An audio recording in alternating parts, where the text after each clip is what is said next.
Ayan, for today's video mga idol, andito na naman po tayo sa ating kusina mga idol. Tayo po ay magluluto na naman po tayo ng ating mauulam mga idol. Ayan, at mayroon po rito tayong kamatis mga idol at sibuyas.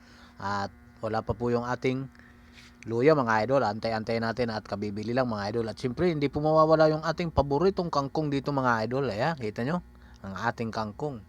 Alam nyo po ba kung magkano na ang kangkong ngayon dito sa amin? Ang isang tali po ay dati 10 piso, ngayon po ay 25 na po ang isang tali mga idol. Ayan.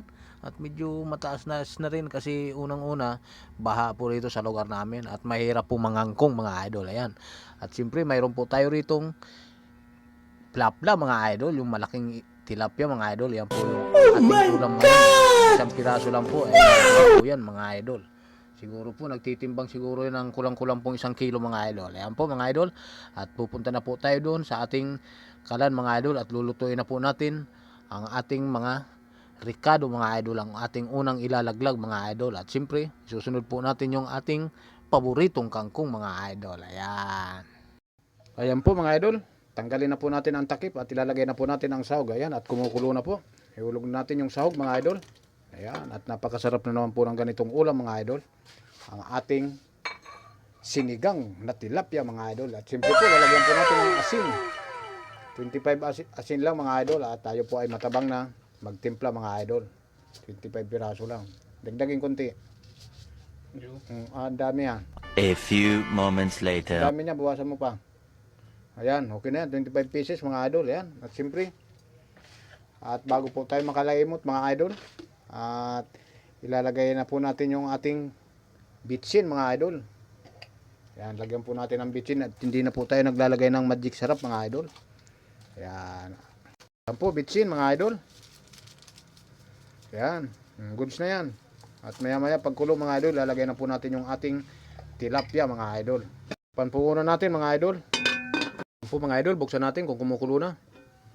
Ayan po mga idol, kumukulo na. Ilagay na po natin yung ating tilapia mga idol. Na 1 piraso lang pero malaki mga idol. Ayan, oh my God! Siguro po mga idol. Wow! Malaki mga idol. Plap-plak kung tawagin yan mga idol, ganun kalaki. Ayan, at takpan po natin muli mga idol para mabilis siya maluto. Yun. Ayan po mga idol, binuksan ko na po, hindi ko na pinakita ang pagtanggal ng ating takip. At lagyan po natin ng asim mga idol, na sampalok. At para isunod na natin yung ating gulay na kangkong mga idol. At tayo po ay kakain ng mga idol. Ayan. At siyempre po, lasahan mo na kung anong lasa. Lasahan mo na. Ayan. At matabang po lagi ang ating pagtimpla mga idol ng ating mga linuluto mga idol. Dahil po tayo ay hindi pa rin po natatanggal yung aking binda dito sa kamay ko mga idol. Ayan o. Kita nyo, ayan o. Dito pa rin mga idol pero hindi makita yung sugat mga idol. Ayan, at yan po at talagay na po natin ang ating gulay mga idol. Ang ating kangkong mga idol. Ayan.